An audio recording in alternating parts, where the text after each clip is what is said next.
the narrative that went out there was that this was some kind of far-right uprising, national. Yeah. At the time, Keir Starmer and others were very anxious to present the disorder as being organised by far-right agitators from outside the areas where the rioting was taking place, rather than just a spontaneous, organic expression of anger about the Southport murders and about uncontrolled mass immigration.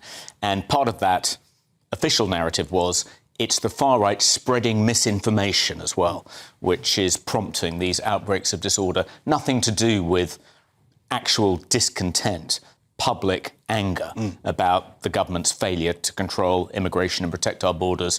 No, it was just the far right manipulating credulous, ordinary people, which was, as we now know, nonsense. And I think it's quite important because one of the consequences of that particular narrative being spread by the Prime Minister on down was that Muslims in these communities became convinced that these far-right political agitators were moving into their areas to try and launch attacks on mosques and local Muslim community centres. I mean, a mosque was attacked. A mosque was attacked, yeah, but it wasn't organised by people from outside the area. I mean, this report makes that clear. But these Muslim community groups, having been persuaded by the Prime Minister that these outside agitators were coming into their areas and organising attacks on mosques and community centres, they began to organise sort of counter mobs and actually participated in rioting themselves. Taking up arms. Taking up arms. People were attacked. I believe there was a man who had surgery afterwards,